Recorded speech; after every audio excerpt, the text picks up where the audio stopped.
If you're going through a divorce in the state of New Jersey, how does the court decide how much you should receive and whether you should receive alimony altogether? The court reviews 14 factors which have to be considered in making such a decision. Hi, I'm David Wildstein, a family lawyer with the firm of Wilentz, Goldman Spitzer in Woodbridge, New Jersey. I've spent my entire career dealing with issues involving divorce. Today, I'll focus on the main factors that really count that the court considers in awarding alimony. First one, and most importantly, is the financial circumstances of each party, meaning what is their budgetary needs and the ability to pay. Number two, very important, the length of the marriage.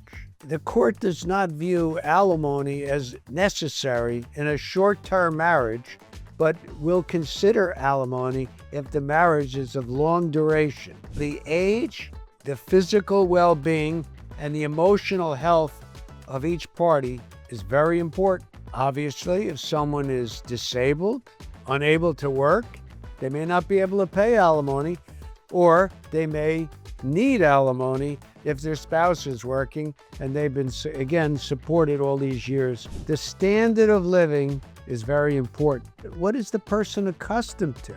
The people that have been married to someone that was very wealthy have a very high standard of living that theoretically could be met by a receipt of alimony. What's the education and employability of a person?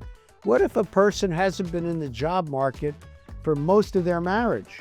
The court can actually render a decision for what's called rehabilitative alimony to provide additional money for that person to be updated, so to speak, with their skills. Also, the court will consider what the equitable distribution will be in the future when the case is resolved.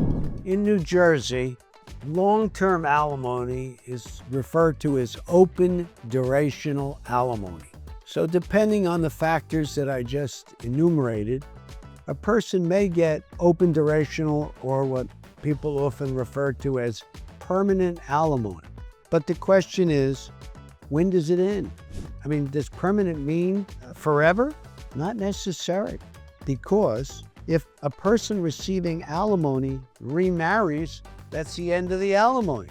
If either person dies, that's the end of the alimony. The payor dies, unless there's life insurance to secure the alimony, alimony ends. If a party cohabits that's receiving alimony, that can be deemed a change in circumstances that will justify either the modification, reduction, or termination of alimony. Also, what if a person reaches a retirement age, which under New Jersey law is when you're eligible for Social Security? Does that person now have the ability to pay support anymore? Very often, no. So that person could come to court and ask the court, based on a change in circumstances, to terminate alimony.